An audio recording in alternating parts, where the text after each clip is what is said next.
Hello, my name is Sarah Field. I'm an undergraduate research assistant in the Carter Lab, which is part of the Cypher group here on campus located within the Bioinformatics building. I spent this past year researching Rhizopus and Mycetohabitans. More specifically, my project was exploring Rhizopus and Mycetohabitan relationships through genome sequencing. So to start us off, Mycetohabitan species are endohyphal bacteria that live within Rhizopus microsporus, which is a fungal pathogen that can cause rice seedling blight in plants, and is also an opportunistic human pathogen, meaning that while not really a threat to healthy humans, those with compromised immune systems can become ill as a result of this fungus. On the bottom left, we have an example of the Mycetohabitan strain B29 within Rhizopus strain F13.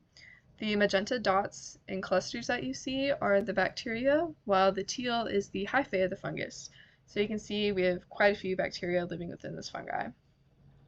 For this project, we sequenced the genomes of Mycetohabitan species to help identify genomic trends enabling this endohyphal lifestyle and gain a better evolutionary understanding of these relationships. We chose these two species specifically because they are co-evolving. This means that they cannot survive without the other. Rhizopus cannot reproduce through sporulation without the presence of Mycetohabitans, and Mycetohabitans are reducing their genomes to the point where they cannot survive outside of the fungus. So to start off the project, we had to first confirm the symbiont status of the fungal accessions. Once we were able to do that, we had to perform bacterial extractions, which we ended up optimizing the protocol for this. And then once we were able to culture that bacteria, we extracted the genomic DNA. Which was then sent for sequencing using nanopore technologies, and there it was also assembled. Once we got those sequences and assemblies back, we checked to assess the number of replicons, genome completeness, and the GC content. So with the detection of bacteria by PCR, at the top here we have a basic PCR schematic showing the denaturation, annealing, and extension steps. So during denaturation, this is where we are splitting the DNA strands. Annealing is when we are attaching the primer, which is attaching to the sequence that we want to look for. And extension is when the primer is making millions of these copies of the sequence. And this is repeated multiple times until there are millions of these copies that are overwhelming, and they're going to show up when we do our electrophoresis. So we did this with 3 different primers. We did it with ITS, 16S, and Burkholderia. ITS was checking for the presence of fungi, which we can expect to be in all these samples. So we expect a band to be located at 0.3 kb. 16S is a primer for bacteria. It's a section within the genome that's located within all bacteria. So if bacteria is present, we expect a band to be present at 1.5 kb. And then Burkholderia is a primer specifically for Mycetohabitans. So if that is present, we expect a band at 0.5 kb. Once we confirmed if Mycetohabitans were present within the specific Rhizopus strain, we performed bacterial extractions. We optimized this protocol. Previously, it used micropestules, however, we found that wasn't the most effective or reliable way to perform these extractions. So our optimized protocol was to grow the fungi for approximately 2 days at 28 degrees Celsius. We then collected a tissue sample before it sporulated too much, because that can affect the ability to extract the bacteria.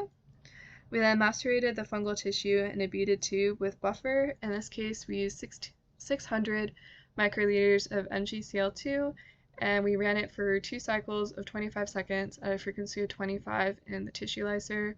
We did 2 seconds just to make sure that we'd really broken down that fungal tissue.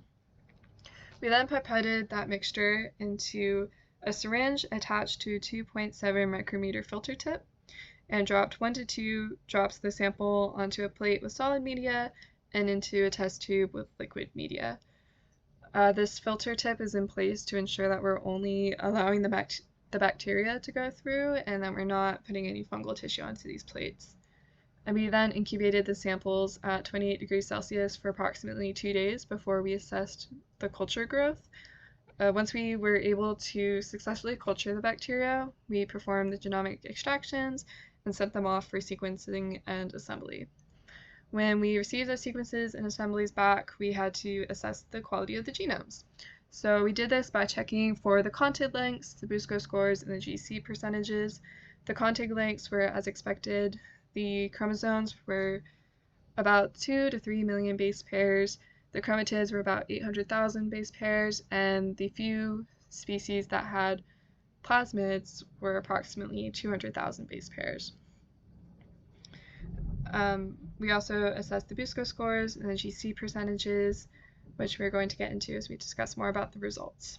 So during this project, we extracted and sequenced the Mycetohabitans strains, including 2 previously unknown strains, B10 and B203, so that's exciting, we found 2 new ones. The sequenced genomes were of high quality, with BUSCO scores, which are an indication of genome completeness, falling in the range of 98.8 to 99.6%, which is really great, and the GC percentages, which is an indication of genomic stability, between 60 and 61%, which is ideal. We believe that further research on a larger set of Mycetohabitans genomes will enhance our understanding of the evolution of host-symbiont relationships, ultimately impacting agriculture, healthcare, and biotechnology applications of these and other endohyphal bacteria. I would also like to just take this time real quick to give a huge thank you to my PhD mentor, Buwan, as well as Dr. Carter, for all their support and guidance throughout this past academic year.